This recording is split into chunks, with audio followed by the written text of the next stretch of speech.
Doing the Daniel Garcia.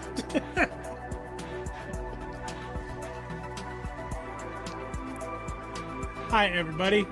Welcome to I'm still going. GTFO. You're still going? She's still going. That's okay. We're here to talk about Lost, Season 1, episodes 13 to 25, I think it is. Yep. The back half, baby. Back half, best half. Baby got back. Yes, we are indeed. I was going to say something that I probably should not say. But yes, welcome.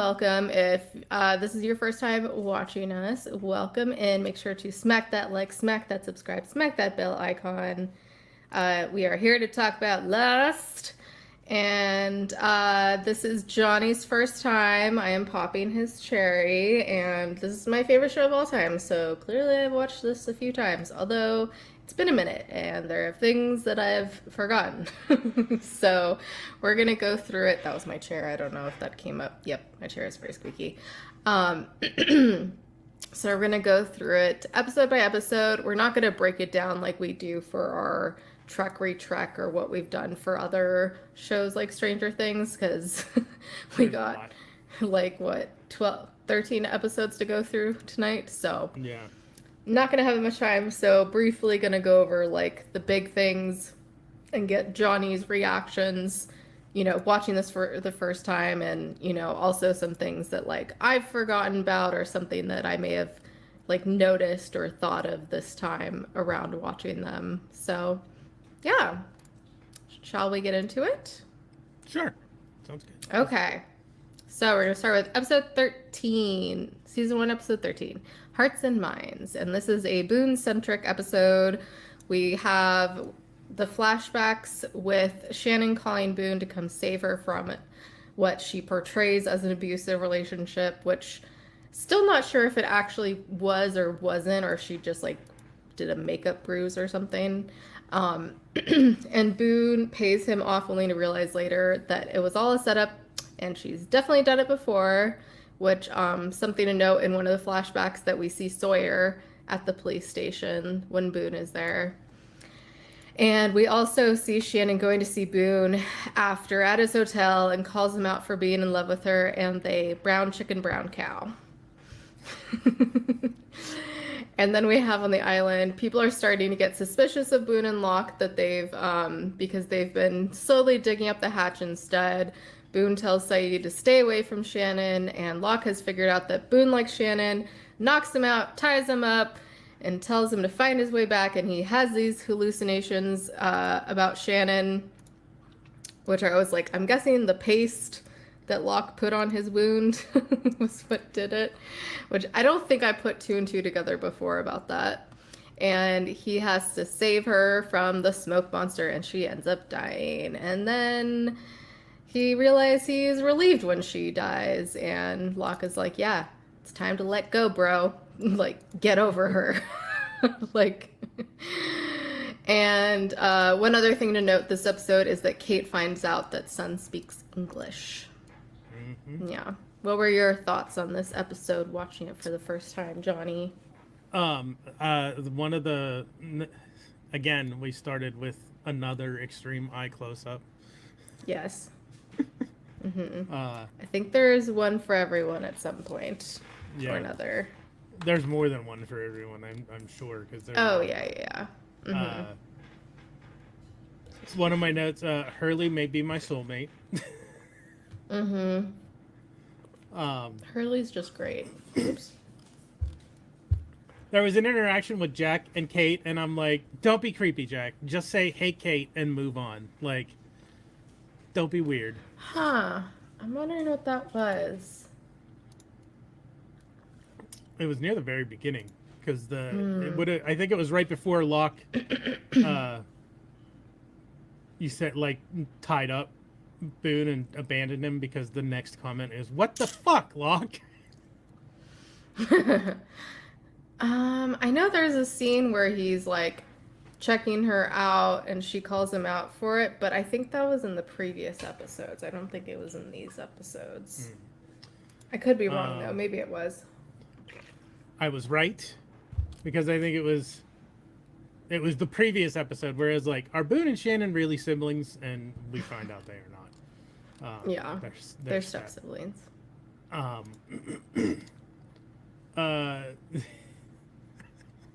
Hurley and the sea urchin pee on it. Oh God, yeah, that was so good. And he like essentially harasses Jin. He's like, pee on it, and he's like, Yeah. no, You gotta pee on it, dude. absolutely not. Also, I don't know if that's sea urchin. I know that's what they say to do for jellyfish. I don't know if that's what you do for sea urchin. I think maybe Jin understood that, because I don't think you do that for sea urchins. I don't know. Have to look that up.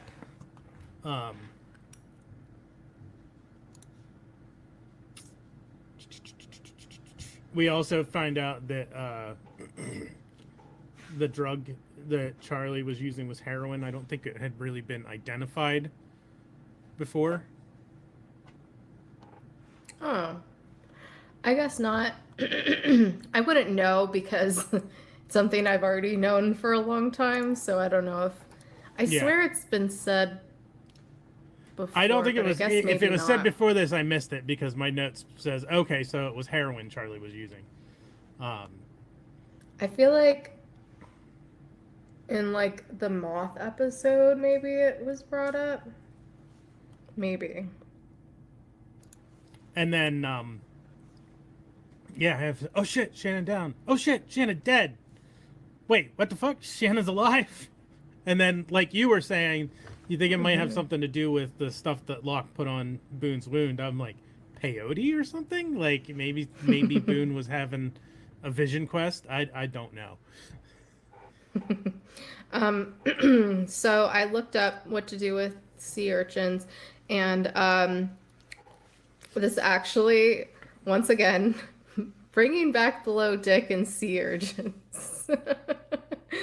Because one of the guests on the show stepped on a sea urchin, and I remember this now. Pretty much you soak it in vinegar to dissolve the spines, because each of the like spines has like little whatchamacallit, pricklers on it, so it'll just like get embedded in your skin if you try to pull it out. Like barbs. Yeah. You can also try to cover the area with shaving cream, or scraping it with a razor, or applying a wet vinegar compress or mentholated balm. So not pee. Yeah, I'm not seeing anything about peeing. It does say immediately remove it, but I don't know. All right. Yeah, that does not sound fun. Yeah, I don't see anything about peeing. Anyways, there's your fun facts. Yeah, and that's pretty much everything. I also noted, Sawyer was in jail while Boone was reporting abuse. The hatch. Boone has a sick flip phone. Oh, flip phones of the time. That's probably when the Razor was about to get big. Yeah. Around that time. So some things I noticed was they've been there for 3 weeks now, a little over 3 weeks, and compass doesn't point north. And yeah, my other note was about Jin peeing on the foot, so that's it. All right, moving on to episode 14, special. This is Walt/Michael centric episode, and the flashbacks include Michael and Susan pregnant with Walt, shopping for a crib. And then after Walt's born, Susan leaving him to go to Amsterdam, and then later bribing Michael so she can have Brian adopt Walt, which I'm like, wow, that's so fucked. Like, I get they were never like legally married, and then to also find out later that like Brian didn't even want to adopt him is just dumb. And then Susan getting sick and bird incident with Walt, which is very famous.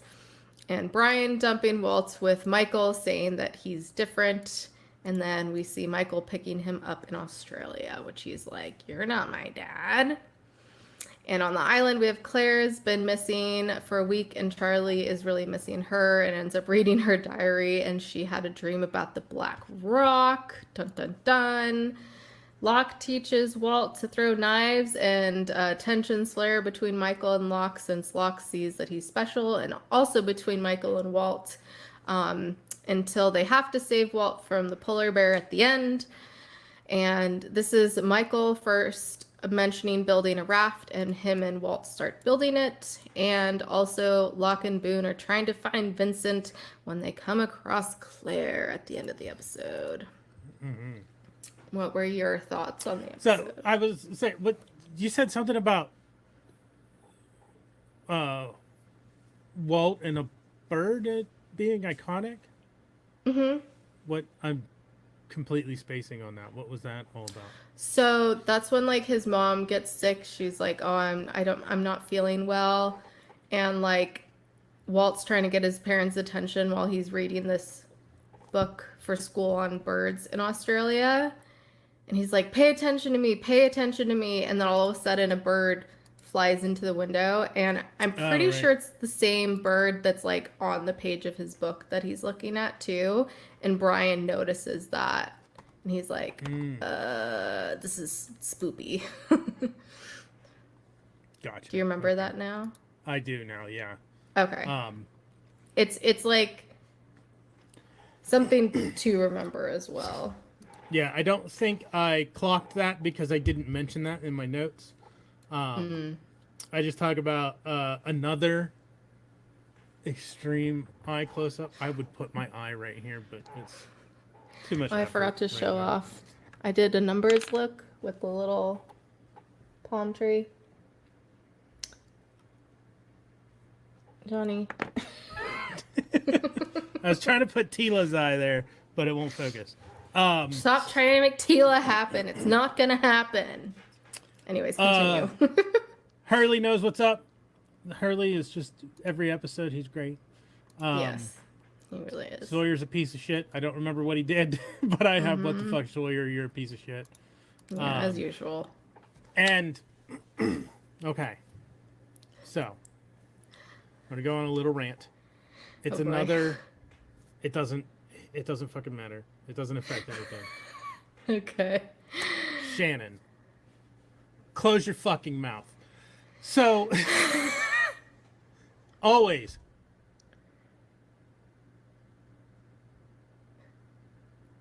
It's like, that just. Say that as my mouth is currently open.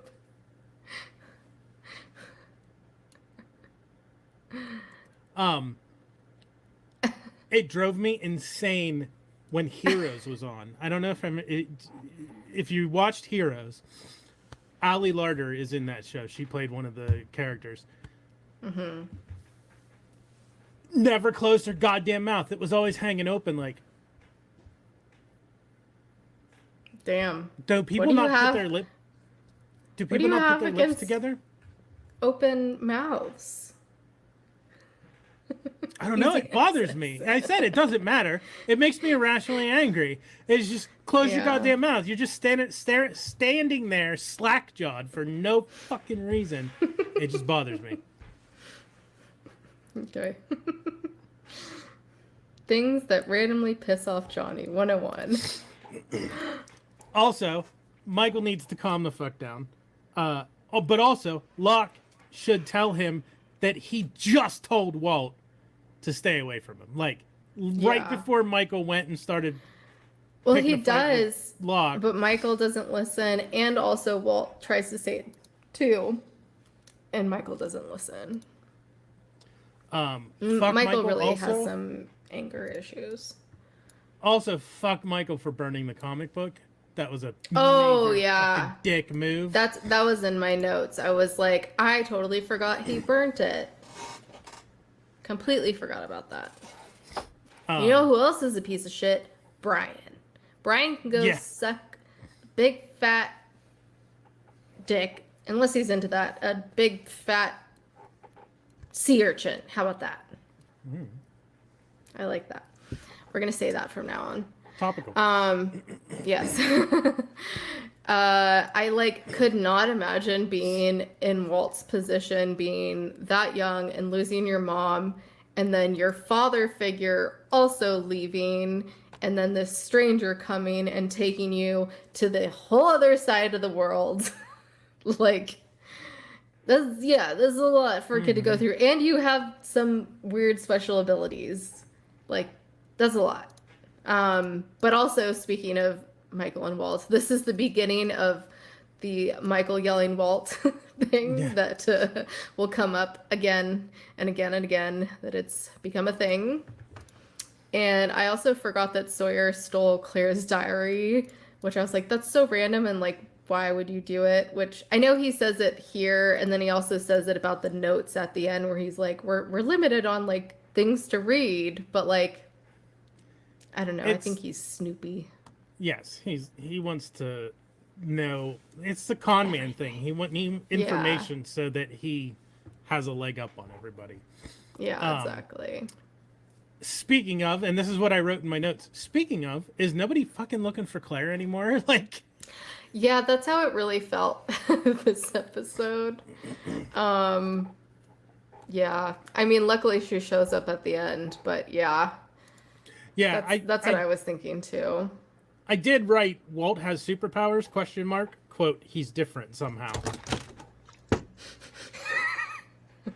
We're good. It's basically empty. I knocked over my thing, but it's practically empty anyway. And then another polar bear? What the fuck? And holy shit, it's Claire. Like, right after, is nobody looking for Claire anymore? Not that anybody who was... They weren't actively looking for her when they came across her, right? I think they just... No, they were looking for Vincent. You said they were looking for Vincent? They're looking for the dog, but they found Claire. Yeah. It happens. And that's all I have. All right. Now let's talk about episode 15, Homecoming. This is a Charlie-centric episode. The flashbacks are pretty much Charlie not post drive shaft, but like they're on a hiatus, quote unquote. And he's trying to basically swindle Lucy, but also like decides to take a job from her dad to sell copiers, and then throws up in the copier and steals something from her dad. And, you know, pretty much she tells him that he's never going to take care of anyone, which is kind of the theme of this episode, with him trying to take care of Claire. On the island, Claire has no memory since the crash and doesn't recognize anyone. We find out it's been almost a month now since they've crashed. Jen and Charlie are walking through the jungle when Ethan knocks out Jen and tells Charlie he needs to bring Claire back or he'll start killing people every day, which he ends up killing one person. And Charlie lies to Claire about Ethan's threat, and, you know, she's very upset by it, which, you know, not a great way to win her trust back after she loses her memory, but I understand, like, she's already been through a lot and, like, doesn't want to add that, but yeah. So they plan to use Claire as bait and end up capturing Ethan, but before he can talk, Charlie comes out of nowhere and shoots him. And yes, so that kind of relates back to his flashbacks of never being able to take care of anyone. But we do have a cute moment of Claire remembering peanut butter at the end, so that was nice. But yeah, that's pretty much the episode. Yeah, I wrote Claire's still pregnant, so that's good. What did you think she was gonna not be I pregnant? thought she might. Yeah, I thought she might come back and not pregnant. they would like take the baby. Yeah. I see. Who the fuck is Ethan anyway? Is what I wrote down. You'll I know there's find no answer out. yet, but I wrote, give the guns to Kate, Saeed, and Locke then. Sawyer probably knows how to use one, but fuck him. Like, the people that you can trust with the guns, I think, are Kate, Saeed, and Locke. Because I think this was Jack has all the guns, right? Like he has the case with all the guns in it, and they're trying to decide, like, yeah. Yeah. Um, Well, it's the gun that Charlie takes is Jack's that he loses in the fight with Ethan. but this was earlier in the episode. There was a discussion about who should Oh yeah. have the guns. Yeah. Rip Scott. Ethan is apparently a scary dude. Locke is also a scary dude. I forget what he did, but did something that made me go, Locke's a scary dude. Yeah, the thing is, a lot of these people are scary. Yeah. But that's the whole point of the show. I'm sure you've already figured out is like redemption for them, essentially. So Yeah, they're not great people. no. Most of them. Some of them I think are just victims of circumstance. Yeah, like I don't think Claire's that bad. I'm trying to remember what else happened to her before. I don't think Claire's that bad. And Hurley's not that bad either. Yeah. Hurley's good. And I'm guessing they decided to entrust Sawyer with a gun because I wrote, "Not Sawyer, you idiots." Yes, they did. But like, And he then- knows how to use one, and Yeah. also he's strong. So, yeah. And I guess Jack didn't want to trust Kate with a gun for some reason. Like, and it came because I wrote, "Don't be sexist, Jack," and I think it has to do with not wanting to give Kate a gun because she's a woman. I think he doesn't want to give her a gun because she, was the prisoner. But fucking, you give one to Sawyer. Come on. It didn't read that way to me, but maybe I was overthinking it. I think you were overthinking it. Why was it like... That's totally why he didn't want to. Okay. I guess that makes more sense, but like... Yeah. It's funny how he flipped from, I don't care like what she did, I don't care, I don't want to know what you did, blah, blah, blah, to now he doesn't trust her. But when he was saying that, it wasn't like he trusted her. Like, he was saying those things, but that didn't mean he trusted her. Like, he was kind of saying them out of spite. Like, I don't want to know. Like, I just don't trust you. That's how it came across to me, at least. And then, like, it was like at the end, it was just like Jack fighting Ethan. Like, why was it just Jack? Because everyone was too slow. Like, I remember when I was watching it, I think it was Sawyer that was like struggling to get out from behind the tree, and then Saeed was like in a tree, and I'm like, Ethan could just like grab her and run. Like, Yeah. This dude is crazy. Like, y'all did not think this through super well.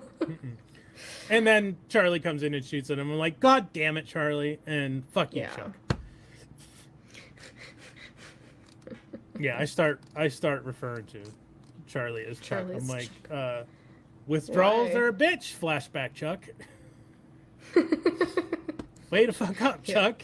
Something else that he did during one of the fuck ups that he had before puking in the flashback. He's like, way to fuck up, Chuck.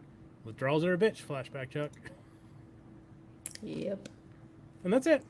Indeed. All right. Should we move on to the next one? Did you not have any specific? No, my only thing was Claire remembers peanut butter. So cute. Gotcha. That was it. Episode 16. Yes, Outlaws. This is Sawyer centric. I mean, you can get that just from the title. We have the flashbacks of, the first one is very rough. Sawyer's dad killing his mom and then killing himself on his bed that Sawyer is under at like 8 years old. Dear God. And then he finds out from a friend that the OG Sawyer, where he is, and he goes to Australia and kills him, only to find out it's not him. just someone his friend loaned money to, and yeah. But we have the scene where right before that he meets Jack's dad at a bar, and Jack's dad says he's actually really grateful and proud of what Jack did.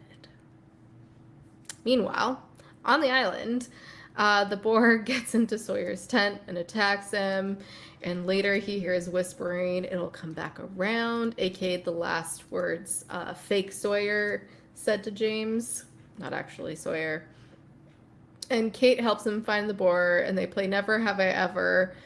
And Kate admits that she wants to spend some time hanging out with him. Hee hee hee. And that they've also both killed people, which, I mean, Sawyer does kind of does put two and two together at the end that she was the prisoner, but like how this didn't confirm it, I don't know. But also, like, you know, he got away with his murder, so how to get away with murder. Yeah. Sounds like a TV show. Haha. But she gets frustrated by him and leaves, and he stumbles on the boar and ultimately doesn't kill it. And we have Charlie and Hurley bury Ethan. Hurley's worried about Charlie and talks to Saeed, who chats with Charlie about his PTSD and how it'll be with Charlie forever, which, yay, talking about mental health. Jack says that's why the Sox will never win the series to Sawyer at the end, and Sawyer realized it was Jack's dad at the bar, but doesn't tell him. And that's the episode.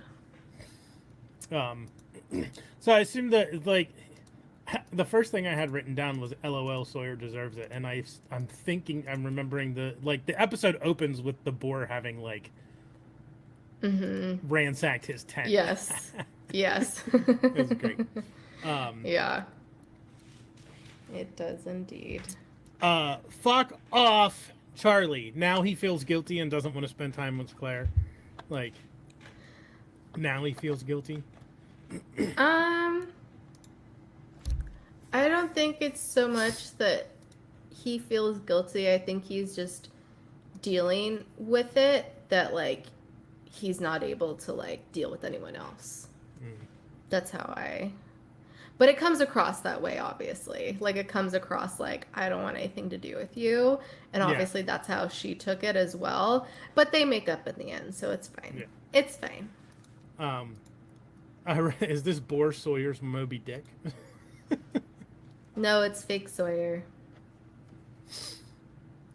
It's Yeah. Well, I was. Yeah. It does end up being that. But, yeah. It's what's his face from Scandal. If anyone's watched Scandal. That actor. Someone will write it in the comments, I'm sure. Yes. Are you just gonna write that every episode? Pretty much. I forget what he did now because it's been a while since I've actually watched it, and I didn't write down. I just Hurley's a real one. Hurley coming through. Maybe again. Something to do with burying Ethan and talking to Saeed about helping Charlie. Maybe something about that. Yeah. And I wrote down in quotes, "I never," and then I wrote "I roll." Like, I forget. I don't know who said "I never," and what they were lying about, but apparently I don't believe them.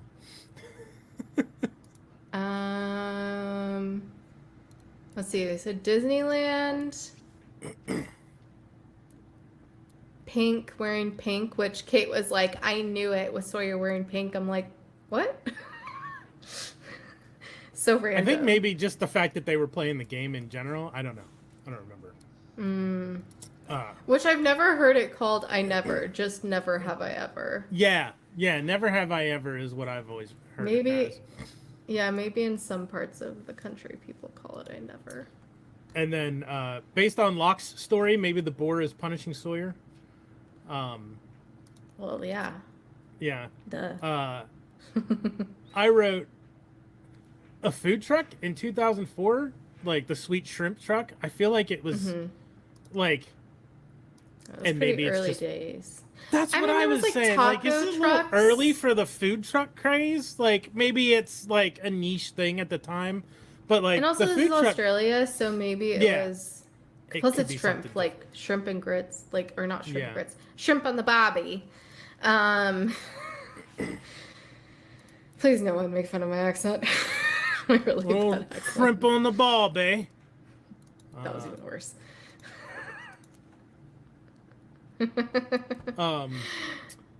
And then I have Kate knew what Sawyer was doing, but now she's upset by it, regardless of the fact that the boar is a baby. Like, it's a fucking. The boar isn't a baby. He picked up the baby boar. But that wasn't the boar that went into his tent. I think he was. I don't remember. Like, regardless, like she, like, didn't have a problem with anything he had to do with the boar until the end. Okay.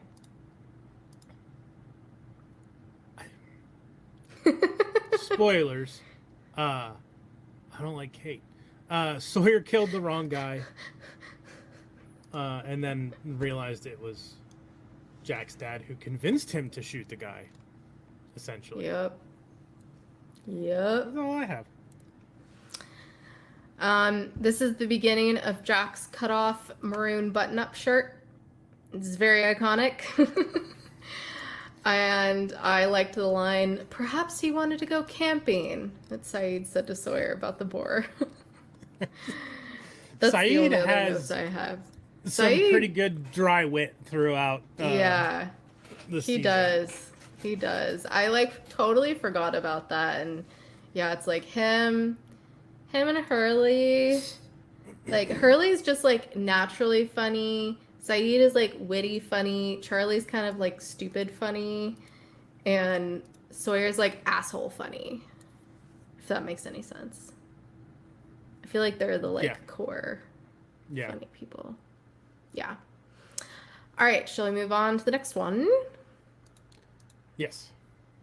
All right, episode 17, In Translation. This is a Jin-centric episode, and basically his flashbacks are kind of just the other side of things from Sun's flashbacks that we had. So, like, you know, we see him actually asking Sun's dad, Mr. Pack, for her hand in marriage, and he's like, "You gotta work for me."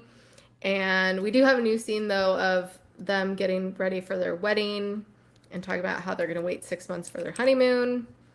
And we see when Jin gets promoted to his special assistant and he has to deliver a message, doesn't deliver it properly, but he gets the puppy, which we saw in Sun's flashback.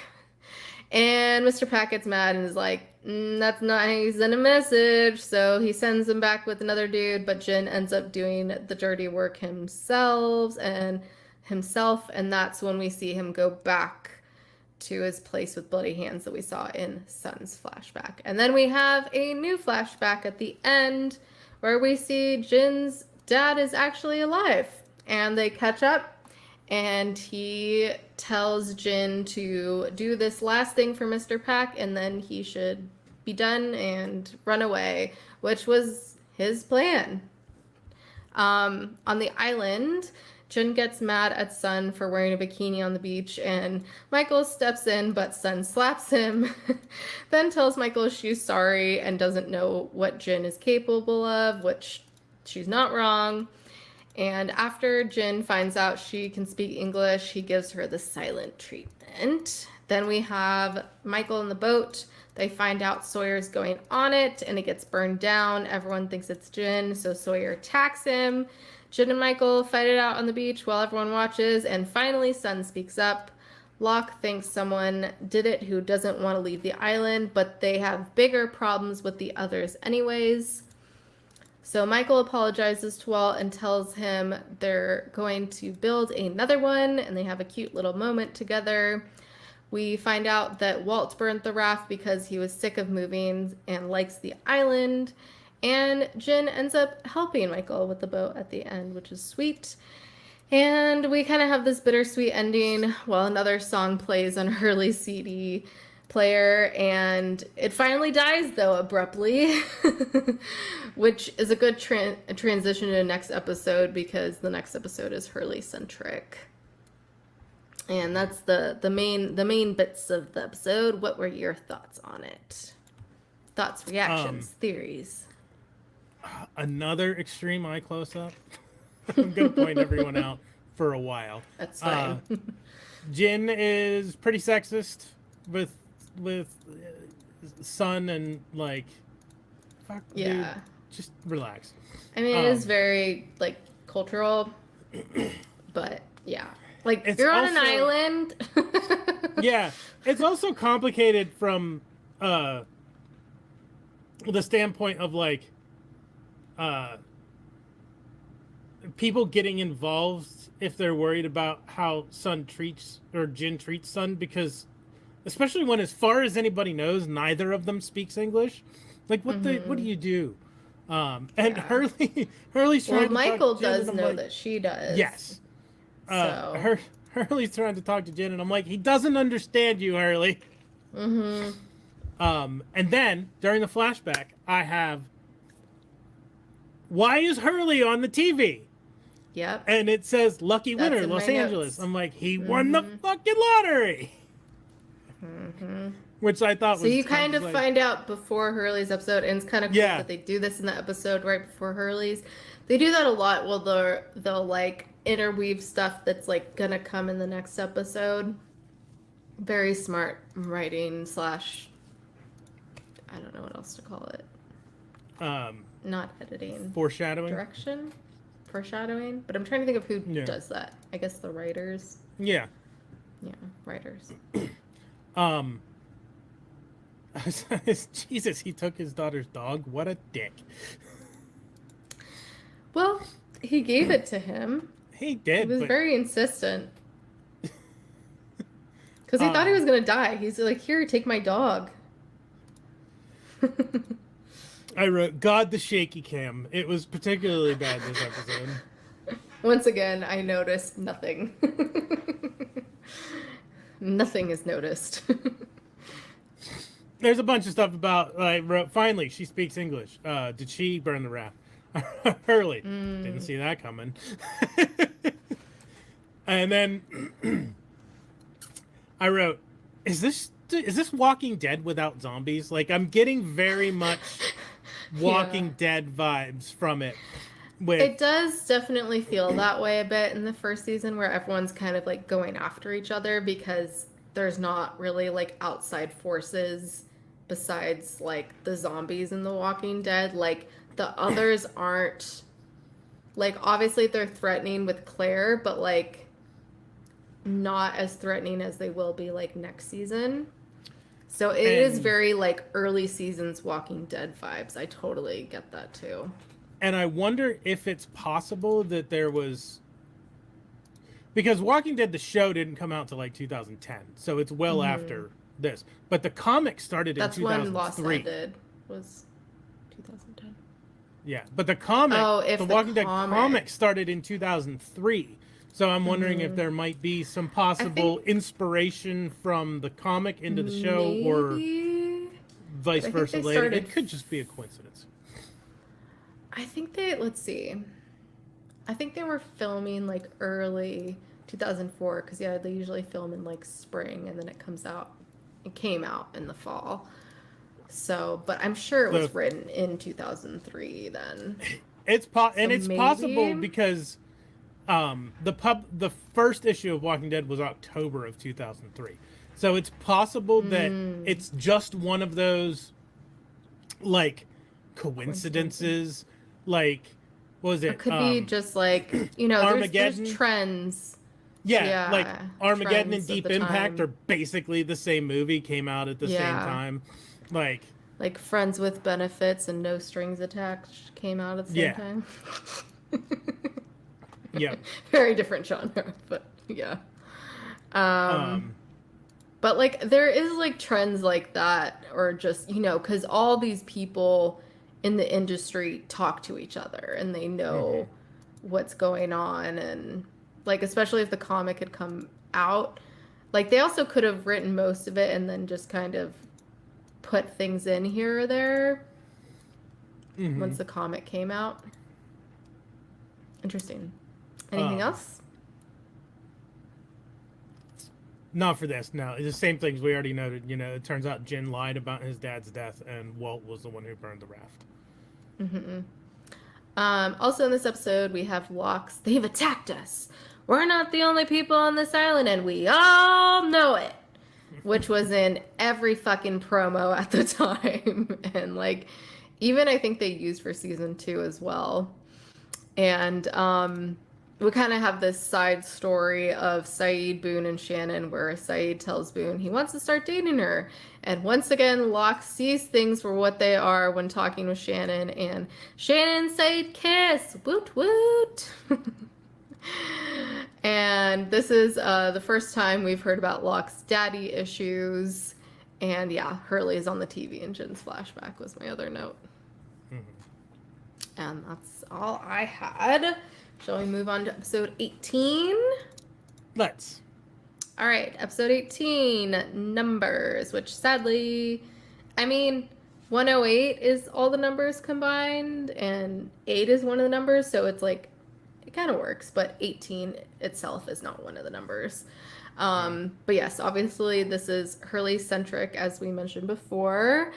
In the flashbacks, we have Hurley winning the lottery. He gets a really bad string of bad luck, and there's a mention of him being a majority shareholder at a box company, which probably Locks, where he worked. We have Hurley goes to find Lenny at the mental hospital. We find out that Hurley was a patient there, and that he got the numbers from his friend Sam in Australia. So that's why Hurley goes to Australia and meets with his wife, finds out that they heard him on a broadcast when they're in the Pacific, and apparently Sam used them to guess the beans in some contest and had bad luck until he finally killed himself, unfortunately. But his wife still doesn't think that the numbers are cursed and tells Hurley shit just happens in life, which I'm like, no. Like, no. Because I'm very much the person that thinks that I am Murphy's Law, so I'm right there with Hurley. They're cursed. On the island, Hurley sees the notes on the numbers on Rousseau's notes and goes to find her, saying he's looking for the batteries. So Charlie, Jack, and Saeed follow him, but they get split up, and Jack and Saeed trip a wire, which blows up Rousseau's, what do you call it? Her place that she had before. Her bunker. Yeah, Rousseau shoots at Charlie, and Hurley asks her about the numbers. She heard them on a transmission when they're on the boat, and that's what brought them to the island, and she agrees that they're cursed, which is all Hurley needed to hear, and she ends up giving him a battery. And Hurley tells Charlie the plane crash was his fault, and Charlie says it wasn't, and opens it up to him about his drug problem, and Hurley's like, I'm worth 160 million. Charlie's like, fuck off, I open up to you.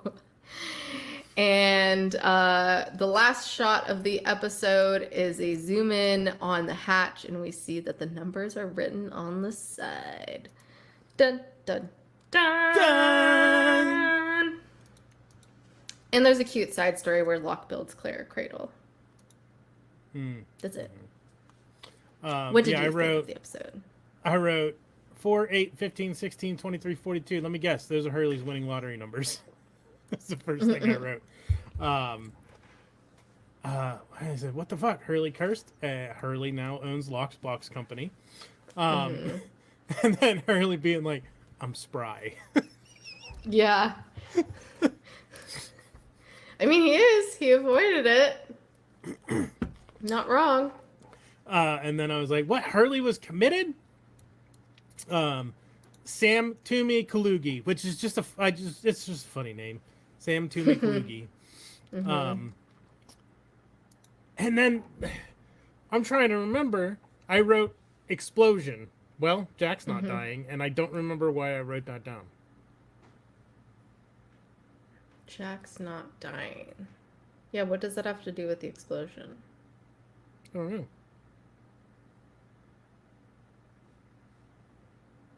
I don't know. I don't know either. Was Jack involved with with the explosion?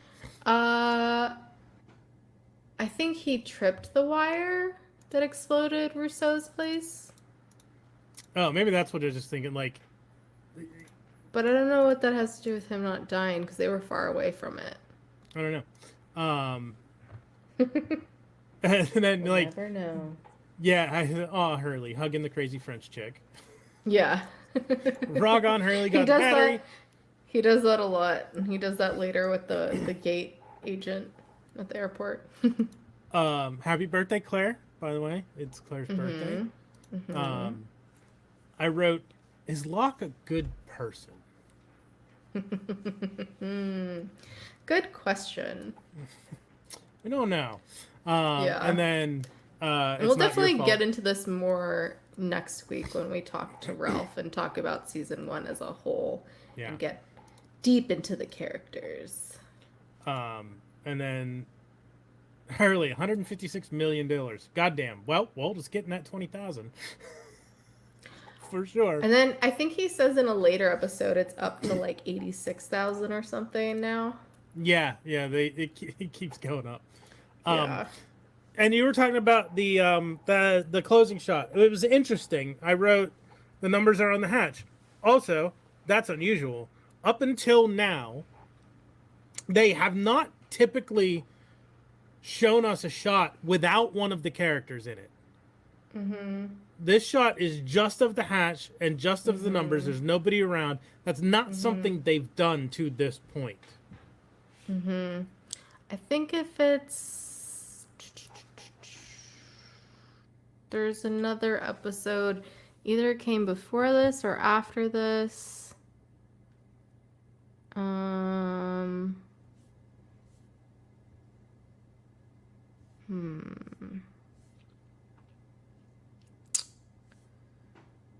think it might have been before this. I'm looking through my notes. Maybe not. There is something, though. I can't remember what it was. Anyways. Okay. There is another episode that does that. I think I don't think I noted it, but yeah, it's very rare when it's like something like that. Yeah, and I don't like know how often they do it after this season. I'll have to see because I can't remember, but I want to say it was done more so in the first season, but I could be wrong. Anyways. Yep, that's all I had for it. Okay. Cool. So let's move on to episode 19. Deus Ex Machina. This is a Locke-centric episode. In the flashbacks where Locke's mom finds him, who's he thinks is a little cuckoo. But he verifies it's her and finds out who his dad is and goes to see him. They bond while hunting until he asks Locke for his kidney.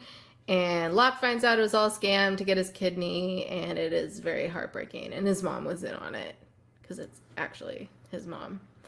Unfortunately, she just wanted the money. Very heartbreaking. So sad. So sad. On the island, Boone and Locke try to break open the hatch. Locke is starting to lose feelings in his legs. We have the side story of Sawyer needing glasses and then putting the glasses together, which is iconic, I will say, his like patched together glasses. Locke dreams about the plane and him and Boone find it full of heroin. Just as Boone tries to use the radio, the plane falls and Locke goes back to the hatch upset when a light turns on from inside of it. Dun, dun, dun.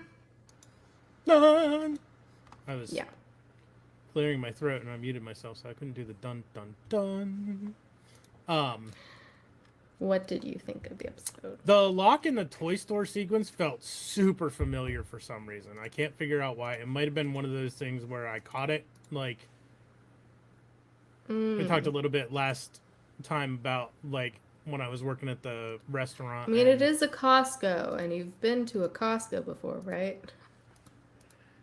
Once. A couple Only times. been once? There's no Costco near me. I've been there a couple of times when I was That is visiting family in Florida.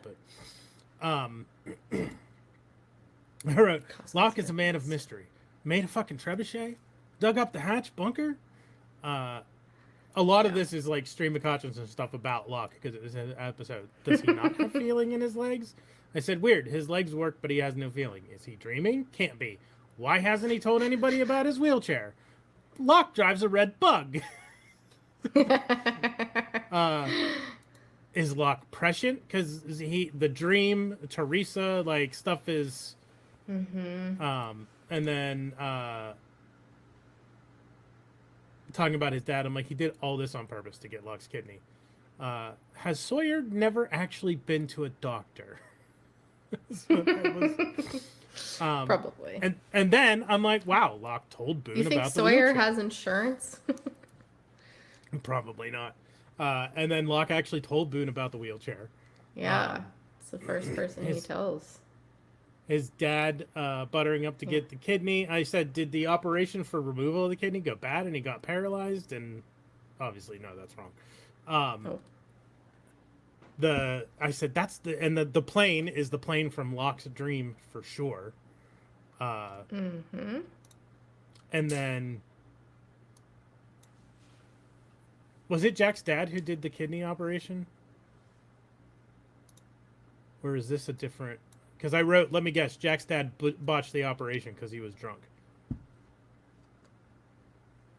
No. Okay, that's something different. That's from the Jack episode. I mean, it's right here in the middle of all the Locke stuff. So I think there was something in this episode too. I think I was thinking that, I don't know. You thought maybe Jack's dad operated on them? Yeah.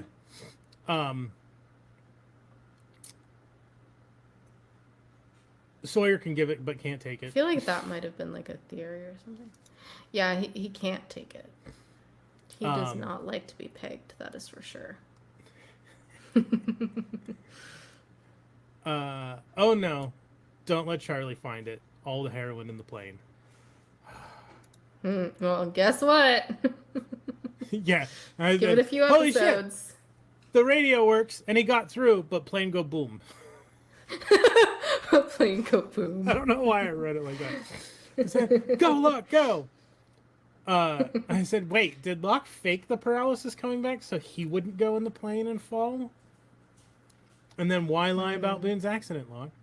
What a piece of shit. Locke's dad for tricking him. Locke, you're bleeding. Go home or go back to the hospital. He's like sitting outside his dad's house. Yeah. And then, I don't want to say Locke's crazy, but ... And then a light in the hatch? Yeah. That was such a big moment when the light turned on. Very, very iconic. I will say the person on the other end of the radio did say there are no survivors of Flight 815. So that's something of note. My first note that I put for this episode was in all caps, Mousetrap! I fucking loved that game. That was a great game. So much fun. I wanted to play that all the time as a kid, and I was so excited to see that in this episode. And I probably freaked out just as much when I first saw this when I was like 12. I probably was still playing it at that time. And I love Hurley's quote, looks like someone steamrolled Harry Potter to Sawyer. Sawyer's like, God damn it. Yeah, I had that written down too. That was part of the Sawyer can give it but can't take it. That's all I had. Okay. Move on to the next. Yep. Episode 20, Do No Harm. This is Jack-centric episode. We have the flashbacks, which include a bad tattoo cover up for Jack on his shoulder. Like you can literally see like you can see his tattoo, like you can see his tattoo still basically. Like they try to cover up, but like you could see the edges. Like they weren't black, but like you could tell it was a different texture. They just did a really bad cover up to show a flashback before he got the tattoo. Anyways. Yeah. And then we see Jack trying on suits for his wedding, their dress rehearsal, which Claire from Modern Family, love her. And we see Jack's dad finally showing up the night before the wedding, and Jack wonders if he is only marrying her because he saved her. On the island, Jack tries to save Boone. Kate finds Claire in the woods and helps her deliver her baby. Saeed sets up a cute beach date with Shannon. She tells him that Boone is in love with her, but she's not with him. Boone deliriously tells Jack about the hatch in the plane. Right before he's about to cut off Boone's leg, Boone tells him not to and to let go, which is what Jack's dad told Jack to do. And right after Claire gives birth, Boone dies. So it's the good old trope of someone dying and a baby being pushed out the cooch. Jack says Boone was murdered and goes off to find Locke at the end of the episode. He is a man on a mission. What were your thoughts, questions, theories? Stop asking Hurley to do medical shit. Stop. Every time he passes out or gets, like, just don't do it. He didn't do it in this episode. Didn't he? No. Did he help? Jack was worried, but Hurley was like, no, I'm actually good. Either way, stop asking him to do medical shit. It doesn't usually work out well.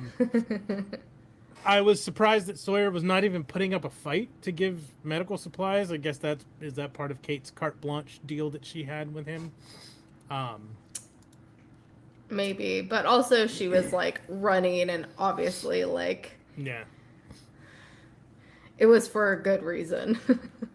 And then obviously Claire goes into labor, and I'm like, well, everything's going tits up. Yep. I tits have up Shannon. For sure. Shannon tells Saeed that Boone is just her stepbrother and that Boone's in love with her.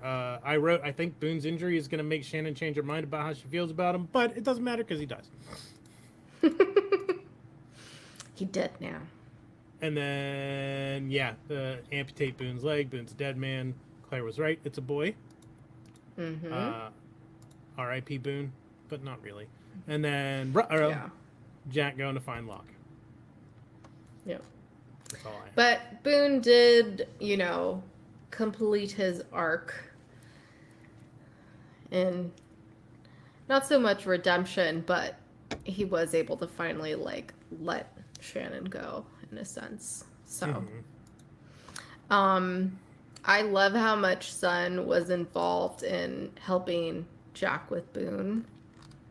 That was really cool. It's easy now that everybody knows she can actually speak English. Yeah. For her to step up and do more. She knows a lot of good shit. She's a smart lady, which is kind of funny watching this back because, I know she's going to be less involved later on. So it kind of sucks that they didn't, keep her more involved. Jack says Locke's iconic line of, "You don't tell me what I can't do." And Kate definitely had a cold or something this episode because her voice is hoarse. Which I did not mind. But it's also really interesting because I don't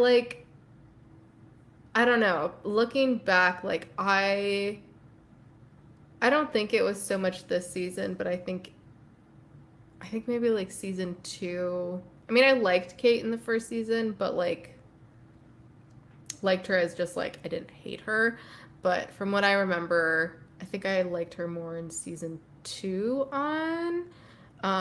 Because I feel in this season, she's kind of all over the place, which I feel like she's a good girl, friend.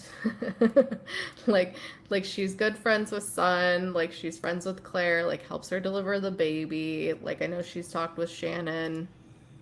Um but it's like it's very interesting rewatching it now because I feel like they didn't quite have a solid read on her yet this season. But I mean, she is like obviously very multifaceted, and there's been a lot of shit that's happened to her. But it's just, it's kind of weird to like see her in this scene helping Claire give birth. Mm-hmm. Like we've seen her like she helps Sun a lot, and like I don't know. She's still like she has her good moments, but she's still definitely doing a lot for herself at the same time. Mm-hmm. If that makes sense. Yeah. That was something I read too. I did write good job, Kate, but like Yeah. Like she's a great tracker and like all this like she has a lot of stuff that she brings to the table, which we'll get into this more next week when we like break down the characters and their journeys so far and whatnot, but it was just interesting. Anyways, anything else before we move on? Not for that one, no. Okay. Episode 21, The Greater Good. This is a Saeed-centric episode. The flashbacks contain the CIA makes Saeed help them to get his old college roommate, who's now in a terror cell, in exchange for Nadia's location. And Saeed tries to warn his friend Assam, but he ends up killing himself anyways, unfortunately. On the island, Locke crashes Boone's memorial covered in blood, so awkward. Jack attacks him, and Shannon wants to get revenge on Locke, and even after Saeed cleared him, she still goes after him with a gun, and Saeed tackles her right as she shoots at Locke. Locke tells Saeed he was the one who knocked him out. And we end the episode with Saeed asking Locke to take him to the hatch because he knows he was lying. Thoughts, questions, theories, go. I started, here comes Locke to tell the truth. Weird. And then... Yeah, like at the memorial. Yeah. Covered in blood. Covered in Boone's blood. Yeah, damn, Jack attacking Locke was unexpected. Shannon asking Saeed to kill Locke was unexpected. And then I'm like, oh, LOL, break out the big guns, sing into the baby. That was funny. And then, yeah, fucking Locke is the one who attacked Saeed and destroyed the stuff. Yeah. No idea. Had no idea. Which that's who I figured it was. I know when we were talking about it last week, I was like, I can't remember, but in the back of my mind, I'm like, I'm pretty sure it was Locke. Mm-hmm. Why does the baby like Sawyer's voice? That was funny. And then we find Shannon took the gun key because I think that was the big thing. Like, they were freaking out because Jack was freaking out because the gun key was missing and Shannon's the one who took it. Yep. Because she tries to shoot Locke. Yeah, you tell him, Saeed, about him like making Locke take him to the hatch. As he should. I could tell in that scene too that like Saeed totally knew he was lying about the hatch. You already took my baby Aaron liking Sawyer's voice note. But Kate has to literally drug Jack to make him rest. I forgot about that. Thought that was funny. And Walt asked Michael if a shark attacks them, which I was like, this kid knows shit.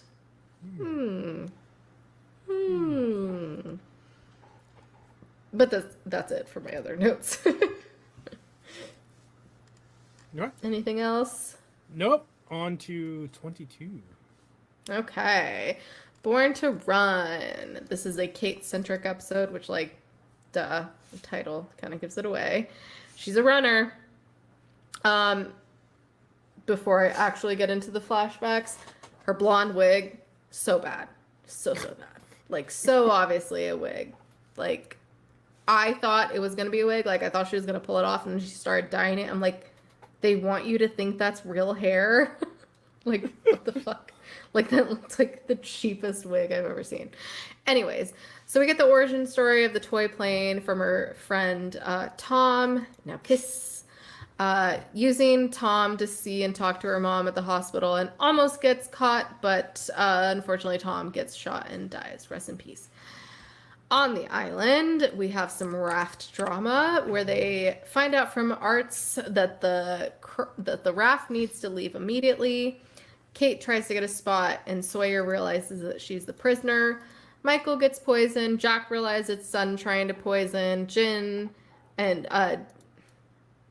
poisoned Jin because she doesn't want him to die, but accidentally poisoned Michael instead. Sawyer outs Kate in front of everyone, which sucked, and she's like, yeah, I would go to jail if I go back because of what I allegedly did. And I'm like, girl, you fucking did it. Like, anyways, the hatch drama, Saeed and Jack see the hatch for the first time. Walt tells Locke not to open it. Spoopy. Walt tells Michael he's the one who burnt down the raft, but he says they have to go now, which, once again, kid knows shit. This kid knows shit. And we find out Kate was the one who gave Sun the idea to poison Jin. So really it was Kate all along. What's the song from WandaVision? Agatha all along. All along. So it was Kate all along. Which I'm like, okay, so it really was her. So like Jack wasn't wrong that it was her. So really she was doing it for selfish reasons. Hello? Did you hear that? Yes. Oh yeah. Are you ready for this? Because oh god, buckle up, buckaroos. Okay, I'm gonna buckle up. All right. Was that everything that you had for the recap? Yep. Yeah. My first note, I figured this was Kate, and then there's a Game Boy Advance SP. Goddamn, that's a throwback. That was released in 2003 in the United States. I had one. That was the little flip gaming console. I don't know if you know what. I know what it is. Okay. Who is this dude I wrote? And it's like Art. He's a science teacher. I wrote Arts. Arst? Oh, I thought it was just Art. ARZT. Arst. You need to put the sub-titties on, sir. Kate, I'm going with you. Oh, are you? And then I wrote, yeah, get mad, Kate, because he's fucking right. Someone poisoned Michael, ? I wrote, there's a lot of, you're not wrong, Walter. You're just an asshole in this show. Because there is. Yeah. That's a lot of stuff in the show in general. It's like, they're not wrong, but the way people say it is very assholey. Clearly, all these people need a lot of therapy. Yeah. I wrote, so what's in the hatch? Probably something mysterious and spooky, but it could just be like nuclear waste. Yeah, it's a quarantine. Yeah. Mm-hmm. Spoopy.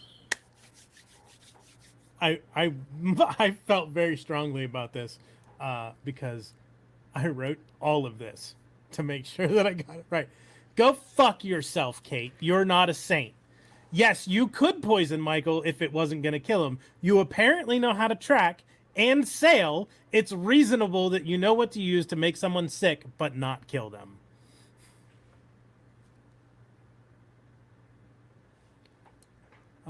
And then the next thing I have is New Kids on the Block. LOL.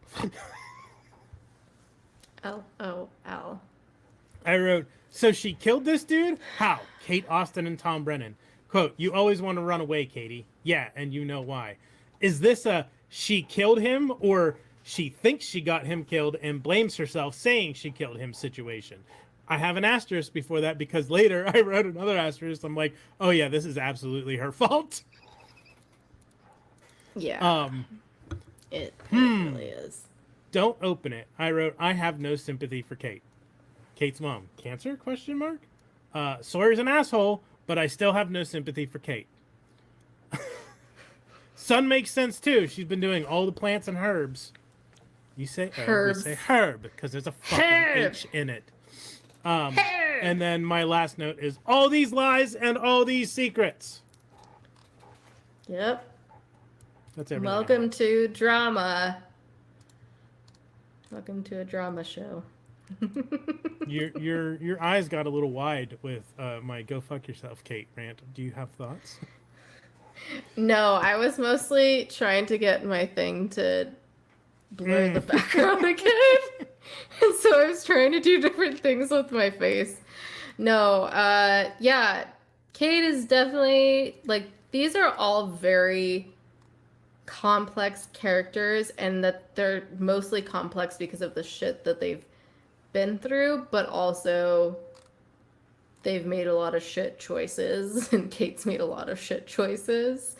But like, yeah, I feel like at the same time, it's something where we may not have made those same exact choices as a lot of these characters, but we can at least relate in some aspect to a lot of them and things that they've been through.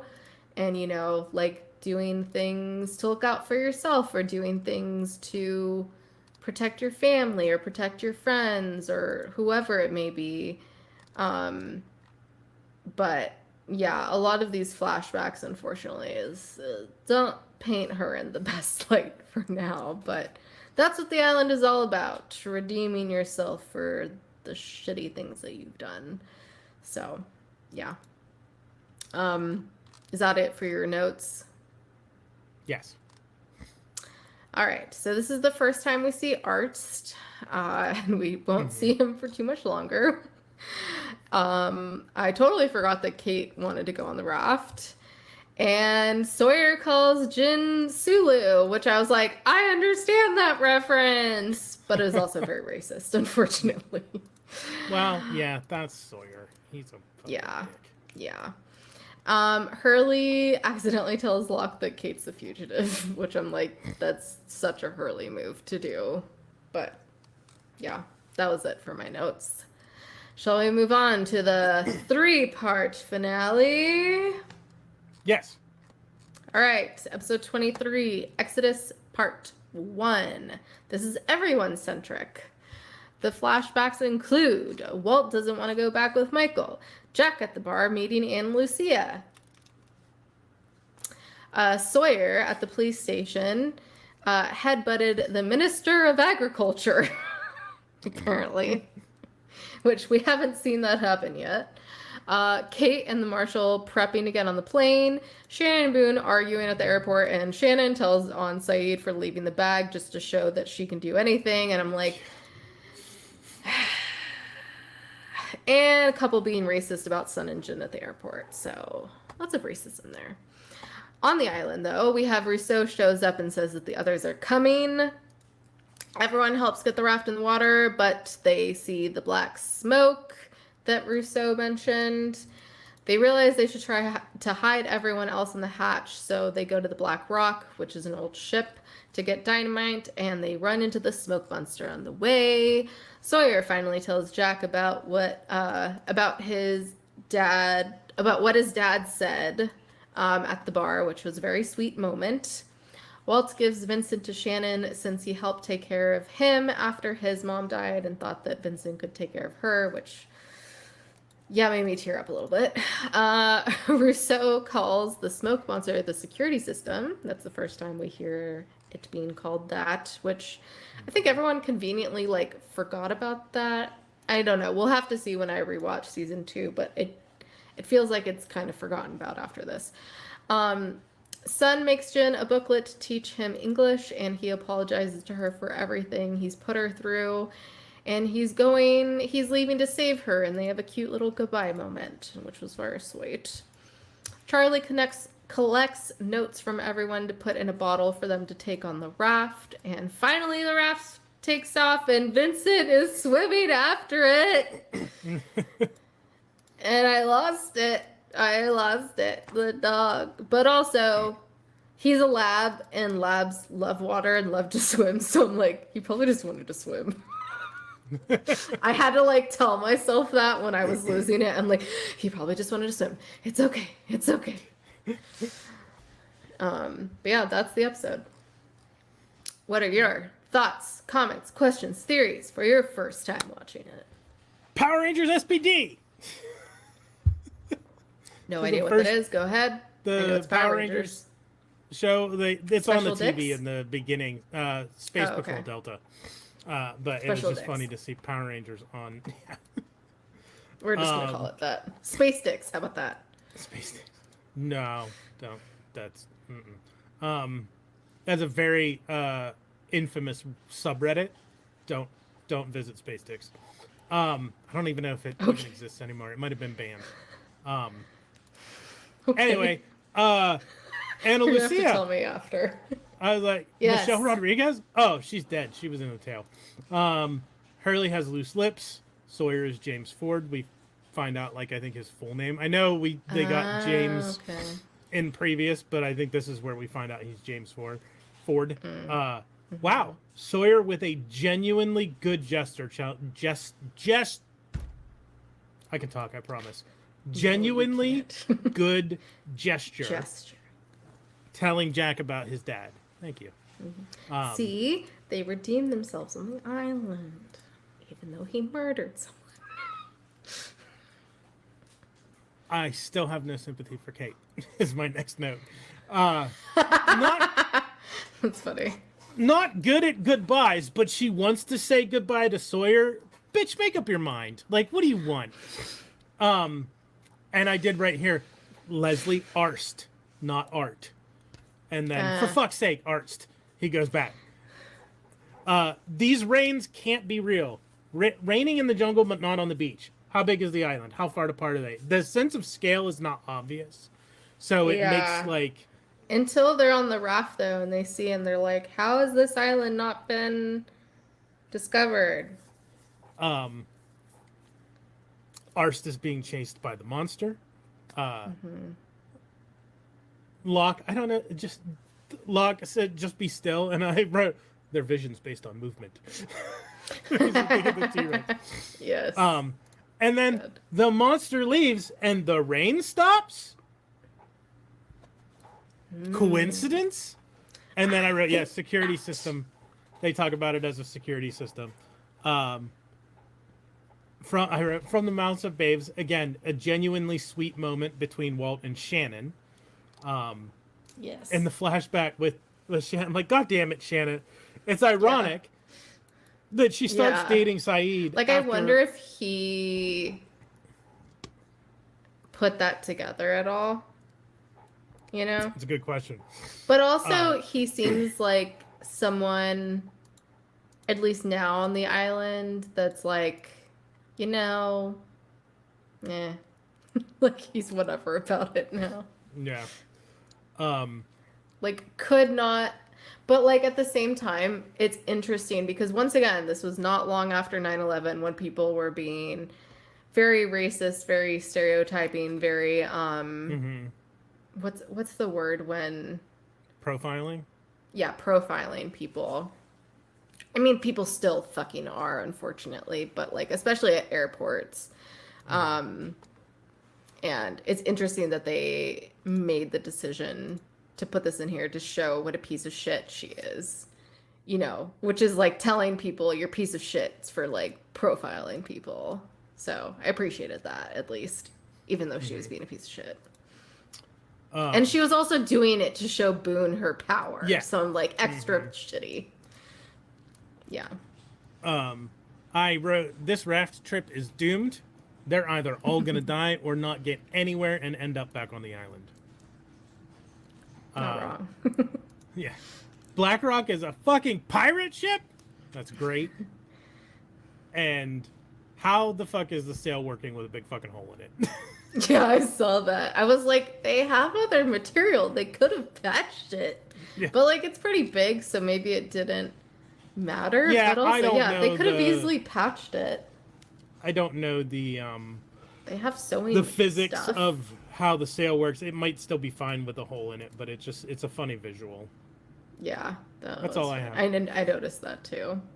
My only note is I'm not sure exactly when this term started being used, like because of this episode in particular, but the log carriers or bearers is first mentioned as the log carrying people, and that's pretty much was used in the Lost community at this time to talk about everyone else besides the main cast, because I forget who it is, but someone is like, oh, can you go get some logs for the raft, essentially. And so I think that's where it comes from, because they ask a bunch of people that aren't the main cast. I'm not sure, but that was a thing at the time where everyone else besides the main cast were like the log carrying people. So, yeah. If I say that from now on, that's what it means. About log carrying people. Yes, yes. They don't just have big old logs. All right, shall we move on to part 2? Yes. All right, episode 24, Exodus part 2. Once again, everyone centric, although this doesn't have as many flashbacks.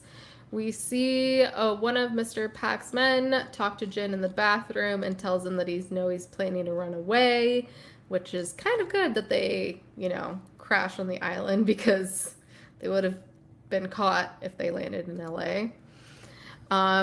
We have Charlie's flashback where there's a junkie girl tries to take his heroin at the hotel room before his flight. And then we have one with Michael calling his mom at the airport to get help with Walt, and Walt overhears him, or at least we think he does. On the island, we go through the Black Rock, and they think it's a slave ship since there's a bunch of skeletons and shackles. Arts himself, as it becomes the term later on. And Claire realizes it was Rousseau who she scratched, and she takes Aaron to trade with the others. Charlie and Sage chase after her, run into the plane on the way with the heroin, which we don't know if Charlie took any or not. Locke and Kate bring back the dynamite, although she thinks she's carrying it, but apparently it was Jack. Sun wonders if everything is happening on the island to punish them for everything that happened before. Fate. Yeah. That's it. Oh, on the raft, they try out the radar and Sawyer reads everyone's notes. They lose the rudder and Sawyer saves it, but Michael finds out he has a gun. That's it. So my notes are Arst with the click talk and Hurley like, okay. And then I literally wrote, Arst is going to blow himself up. I fucking knew it! Because he did. And then I wrote, why are we seeing this again between Jin and Sun? I don't remember what it was, but I wrote that because I'm pretty sure we had seen it before and we're seeing it again. The exchange between Kate and Hurley. Kate, you okay? Hurley, that was messed up. He just exploded in front of us. Yep. Yep. And then I have something. Locke said boost to something. Like I think he was. Oh yes, that's in my notes. Locke doing the Operation Buzz while taking the dynamite out. I was like, that's a dick move. I would have slapped him right there.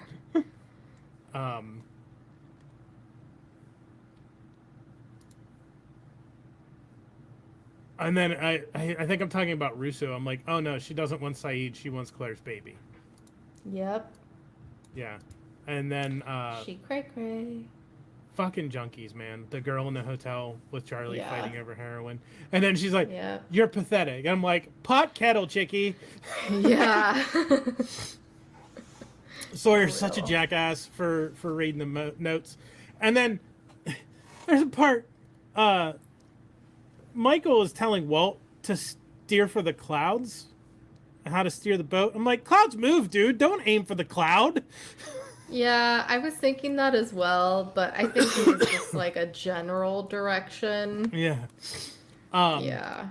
My note Which for Son one, like, saying, Kate was saying, or like Kate and Sawyer and like the drama of who's going on the raft, and like, you know, Michael's like, well, I built it, I'm going, but like people made good points that maybe you should put people on there who like know how to sail or like have other qualities like that if you really want to find help. Anyways. Son, when Son says, are we being punished? I wrote, yes, you're all being punished for horrible people. You all died in the plane crash and this is purgatory. That's my theory at this time. Like, these people are all fucking dead. And this is, like, purgatory for them. Claire, no one's punishing us. There's no such thing as fate. Yeah, says the girl into astrology and tarot and psychics and fortune tellers. Fuck off! Yeah. Well, I mean, it could be one of those things where she was before, but now, after everything that's happened on the island, she could maybe not feel that way she now. lost her faith. Yeah. I said, oh no, Charlie and the heroin plane. Don't do it, Charlie. He does it. Yeah.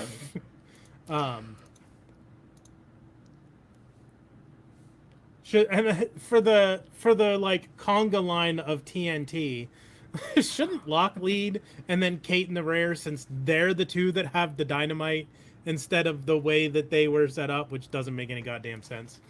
Yeah. And then for the bird, I was like, was that a hawk? An eagle? Like, what kind of bird was it? Big ass bird. Big ass creepy bird. I did appreciate Art's breaking the fourth wall to Hurley about the show not focusing on the other like 40 survivors. He's like, I know a click when I see one. I teach high school.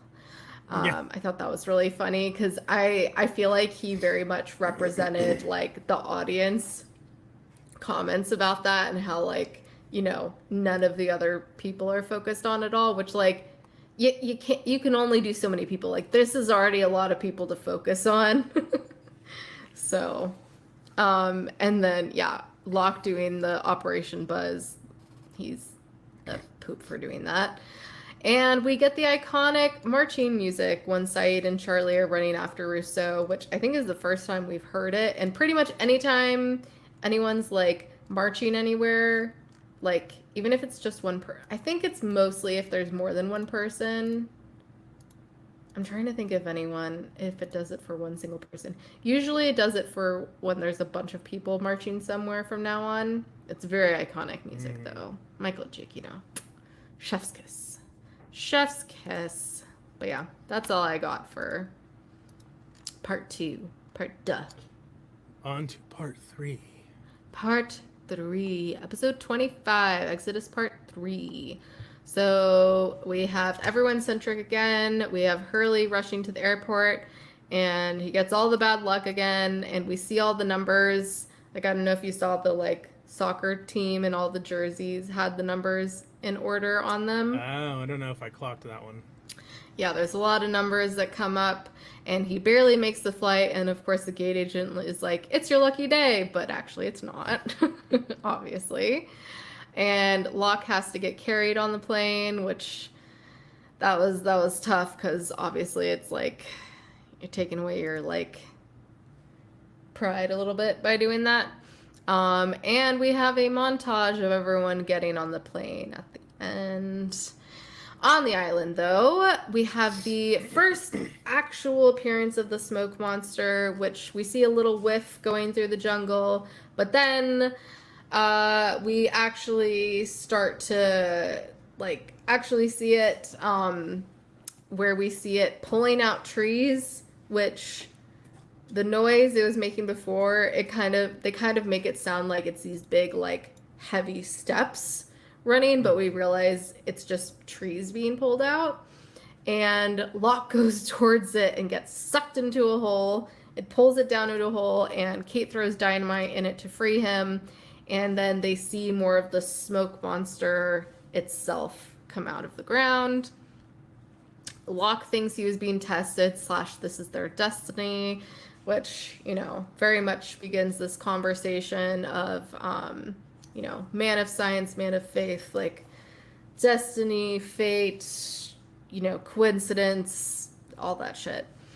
They make it back to the hatch and set up the dynamite, and right before they set it off, Hurley sees the numbers on the hatch and tries to stop it, but, you know, that doesn't happen. Saeed and Charlie make it to the black smoke and find Rousseau and the baby, but no others. And she says they're coming for the boy, which wasn't Aaron, it was another boy. And they bring him back to the camp. On the raft, Jin gives Michael the watch, which was very sweet. They pick up something on the radar and shoot up a flare, and a fishing boat finds them and says they'll take Walt, and blows up the raft. And the final shot of the season is John and Jack looking down that hole, aka the hatch. And that's season 1. Yay. Thoughts, questions, theories, other shit. Yeah, I wrote, it's the first time we see Smoke Monster, like you said. They focus on a flower here, and the only reason I even like took notice of it is because it's the same flower. I think it's a bird of paradise, which is the same flower is a big deal in Farscape, in a later season of Farscape, and I'm like, that flower is native to the West Indies. So I wonder if that gives us an idea of where the island is located. If it is the flower that I think it is. I mean, birds of paradise are pretty, like, they're here. We have them all over the place here. Maybe you're thinking of something else. Maybe. It literally looks like a bird. Yeah, I wrote Heliconia St. Lucia is the actual flower, and it's from the West Indies. So maybe it wasn't a bird of paradise, but I thought it was a bird of paradise. I don't know. It doesn't matter. Either way, it could give a hint for where things are. I wrote, so the smoke monster is the kaiju security system and fucks with the trees. And what the fuck? It sounds like... This is a bird of paradise. It's not focusing. See. Literally looks like a bird. No, that wasn't a flower. Look up the Heliconia St. Lucia. You think I can spell that? Heliconia. Saint Lucia? Yeah. Okay. Apparently I spelled something wrong. Oh, okay. Yeah, that was the flower that... Heliconia rostrata is the bird of paradise, so it's like of a similar family. Yeah, but the St. Lucia from the research I was doing says it was only in the West Indies. I don't know, just a thought. Maybe anyway, it's not so much about where. Maybe it's about when. I said it sounds like a T-Rex mixed with a train and a winch. Sounds like a T-Rex mixed with construction equipment. And also there's a very similar noise that I don't know if you noticed in Walkabout. In Locke's flashback. I don't remember. Now I gotta go rewatch that episode. And I said, what the fuck, Jack? He had the dynamite in his pack anyway. You hear it more second season. Okay. Jack had the dynamite in his pack anyway. That's why the marching order didn't make sense. Also, he's a fucking dick. I said Hurley's napping. Poor dude really is cursed. Seriously cursed. We see Arts in the line at the airport. I had to laugh at Hurley on the scooter, like chugging towards the gate. I did say this is cute and all, but why is this in the season finale? Because it's fun and interesting to see these things, but they don't seem to have any impact on anything that I can tell. I think they just did this for the finale to show right before. I don't think they're supposed to, because we're supposed to focus on what's going on the island. Yeah. So I was, again, basically all the flashback stuff in this is cute and all, but why is it in the season finale? Like, yeah, no, I get that. Is it? I think it would probably take away from what happens on the island if they focus on actual meaningful flashbacks. Which, I mean, they've already done that before, and I think, especially because this is in 3 parts, and, like, it pretty much takes place in, like, a day. Yeah. Yeah. When the clerk tells Hurley it's his lucky day, I'm like, is it his lucky day though? Really? It's kind of not. I said, good call, Hurley. Definitely not. Yeah, good call, Hurley, when he says, "Can I have a flashlight?" Because the torture around dynamite thing is not making a whole lot of sense to me. It's like, Hurley is smart. Right? Smart. I said, don't exacerbate the situation, Charlie. Take the kid back to Claire and be done with Russo. Like, just fucking go. Jack is 100% correct when he says, everyone wants me to be a leader until I make a decision that they don't like. Yep. I had to laugh at Sawyer's, hey, Han, you and Chewie want to slow down a second? Yes. That was good. I almost wrote that one down. I said, when they were in the water and trying to figure out what they were seeing, I'm like, what if it's just a shark? Like, on the radar? Like, what if it's just a shark? Or the tail of the plane? And then I'm like, who are these folks? They shot Sawyer. They're abducting Walt. They blew up the fucking raft. And then I said, God damn it, Charlie. God damn it, Charlie. Yeah.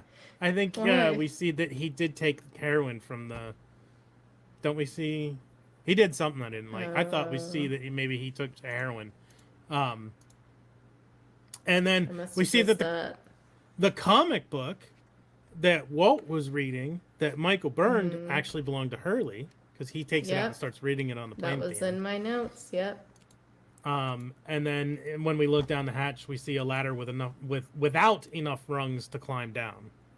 Yep. Indeedy. That'll be an interesting thing to overcome next season.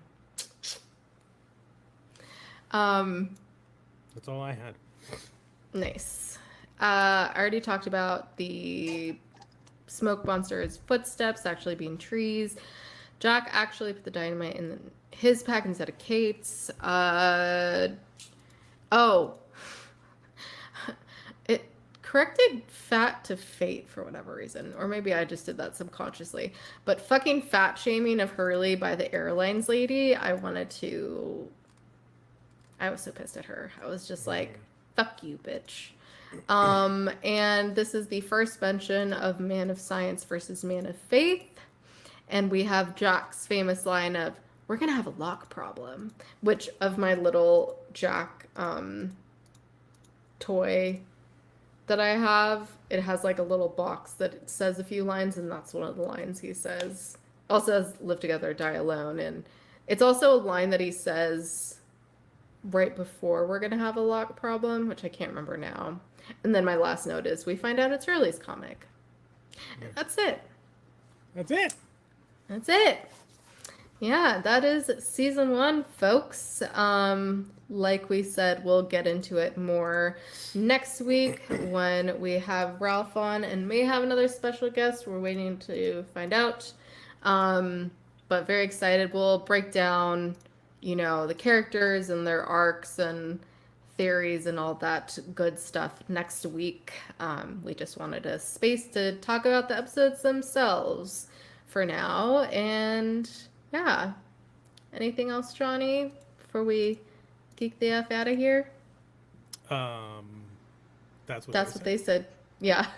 I just realized that now. I was like, wait.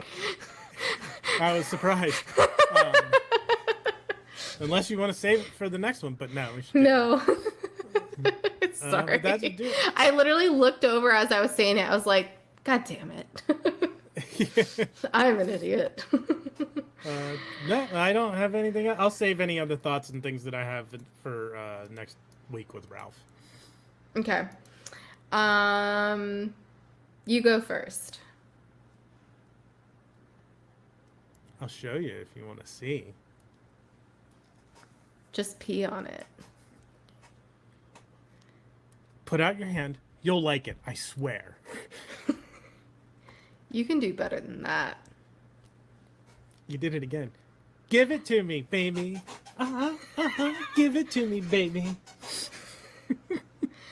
Just give it to us. Hold on to this. Tight. Keep it tight. Guessing you know how to handle one of these. I want to come. You enjoying yourself?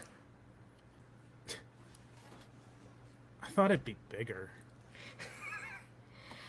Maybe we should get some rope. Spend a Saturday night alone together and see what happens. I could use an extra pair of hands. It's coming. Will you come with me? I hear you're having trouble with your head. Do you want it or not? I want it. What's inside of it, John? He's gonna come.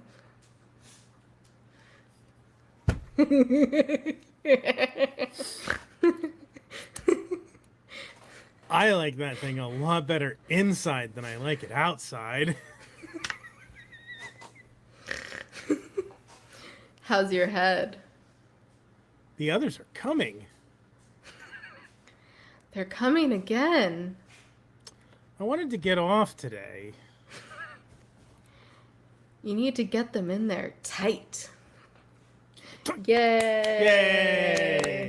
That's what they said for Lost Season 1, episodes 13 through 25. The irony of that line of I like it better inside than outside is talking about the fucking baby. Sawyer says.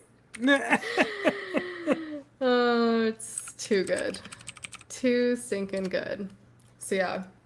Anyways, now I can say tune in next week, 7 p.m. Pacific, 10 Eastern on Friday. We'll be joined by Ralph, possible special guest, we'll see.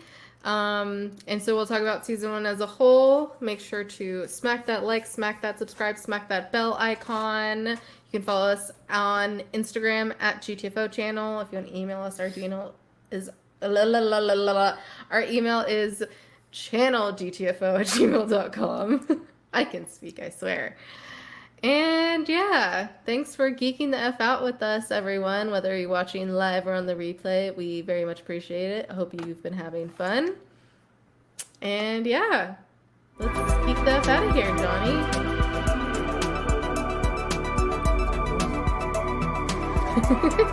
Hey. Bye. Bye.